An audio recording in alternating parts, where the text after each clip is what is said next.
mumugwagwa wenyu ndakamira panzira dzakawanda ndisingazivi kwekuenda. Rima rakandikomberedza, mwoyo wangu wava kutya,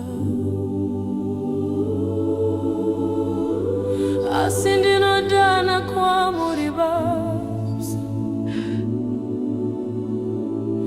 Mundibate ruoko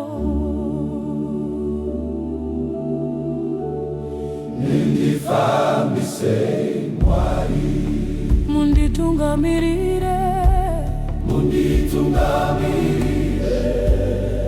nenzira dzenyu, kana ndarasanzira musandisiye ndega.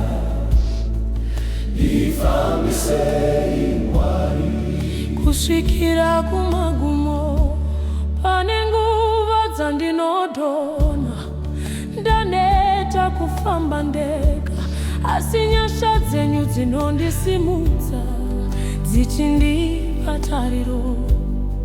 Mumafundo eupenyu munondiratidza nzira, kana ndichivhiringidzika munondipa chiedza.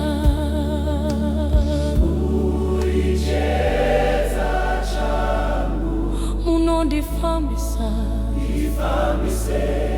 Mwari, munditungamirire nenzira dzenyu, kana ndarasanzira musandisiye ndega. ndifambise Mwari, kusvikira kumagumo,